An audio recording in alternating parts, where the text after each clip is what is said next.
welcome to another episode of Chatterfox Reviews. Today we're going to be talking about an older webcomic again, and this one starts out like a quirky little slice of life sort of sitcom-y thing, but gets really weird.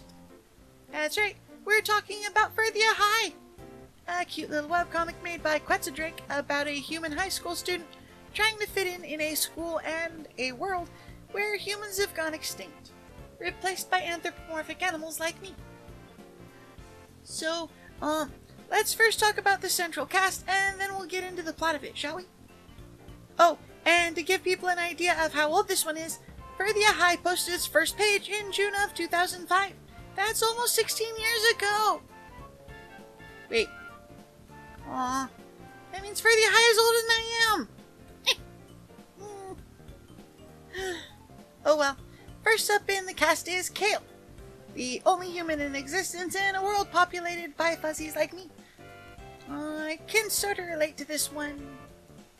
Also, why did they have to name him after a gross-tasting veggie? Anyways, as an infant, Kale was left on the door of a wealthy feline family, the Williams, who raised him like their own despite no indications of where the human baby had come from, nor how he could exist. Kale grew up largely isolated from the majority of the world. He was homeschooled and kept mostly within his penthouse home, as his family kind of feared that people wouldn't accept him. However, Kale was eventually allowed to begin attending public high school starting his sophomore year. Later in the series, through a bunch of weird dreams and crazy things happening, he learns a lot about who he is and how he came to be, but we'll avoid the spoilers in this one.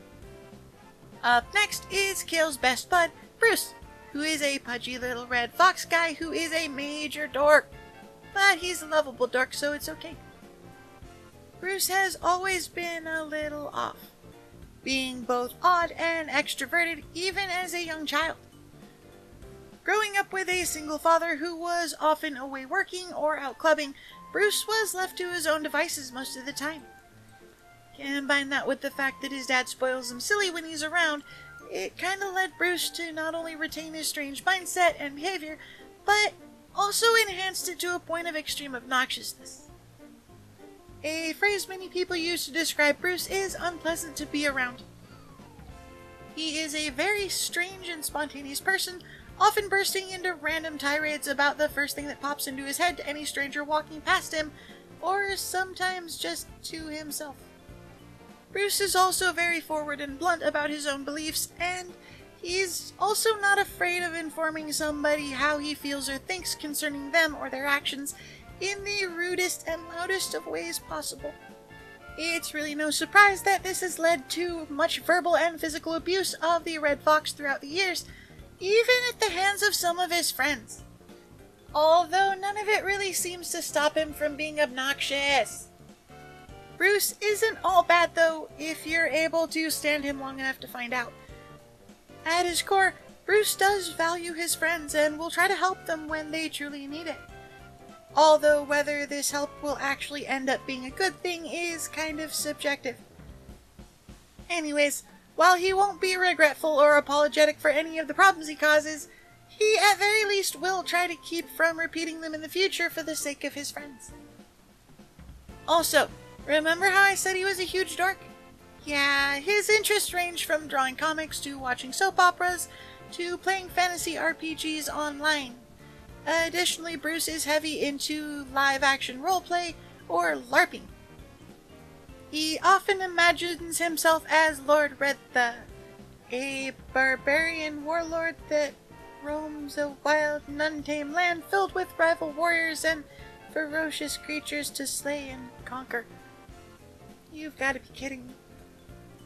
Bruce will sometimes even carry a foam sword he made for LARPing around with him to fight any evil he encounters, or to whack anyone who disagrees with him upside the head. Anyways, up next is Campy, a rather, campy bunny boy who looks like a cross between a goth and a hippie and really likes to sleep. Campy is a very laid-back and easygoing bunny, despite being friends with Bruce since early childhood. Unlike his fox friend, Campy is far more content keeping quiet and sticking to the background in most situations, and is happy to simply listen to others and only really speaks his mind when other people ask. Despite the fact that he's arguably one of the most normal students at Furthia High, he does have a few unique qualities about him. For one, Campy is a very avid writer with a love of poetry and can often be found scribbling musings or rhymes on any scrap of paper he can find. Throughout the series, he also talks about the epic he's writing called Enos the Sparrow, but he refuses to let anyone even touch the notebook the work is in, let alone read it, until it's finished. It's also worth noting that he's in an openly gay relationship in the comic, which is really cute, though Campy himself notes on occasion that he's bisexual. The interactions between him and his waffle, though, are really cute. Anyways, last but not least is my personal favorite character, Ashley, a tomboyish kitty girl with a bit of a violent streak. Actually, let's make that a major violent streak. She actually hits a lot of people in this comic. She has the potential to be a great leader, but the fact that she tends to ignore the beliefs of others kind of gets in the way of that. She also has a major problem with being really bossy and demanding.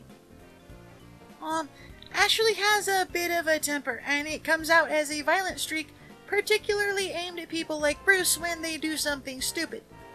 In fact, his stupidity tends to get under a lot of people's skin. There's also the character named Gus who is madly in love with Ashley, to the point of being a little bit of a stalker. She's actually gotten to the point with Gus that whenever he pops up, instead of trying to talk to him or tell him to go away, Ashley just punches him in the face to get the point across that she doesn't want to date him. Now, Ashley doesn't openly act girly and mostly hangs out with boys in school, but she does have a girly side to her. She secretly loves making plushies and dressing up in pretty clothes, but her insecurities stop her from doing it around other people. She does start to come out of her shell late in the series though, but only a little bit. Okay, so now that we've got the cast out of the way, and yes, I mean the main cast, not all of them, because there are a lot of characters in this one, let's move on to the plot. It starts out, like I mentioned at the beginning of this video, as a sort of furry slice of lifestyle thing with a human thrown into the mix. But it quickly escalates to this sort of weird mystery plot with the government getting involved in weird ways, strange dream sequences that don't make sense unless you really think about it, and honestly, it threw me for a loop when I first read it. That aside though, the story is fairly amusing and, behind all the weirdness, still boils down to a cute little slice of life story at the end of the day. Now, I could say more about the plot, but that would mean a lot of spoilers. If you want to know more, I would recommend that you give this one a read if you have the time and are looking for a comic that can make you giggle too, since a lot of the character interactions are amusing, especially when Bruce gets dorky. As for my rating, I'm going to give this one an 8 out of 10 paws.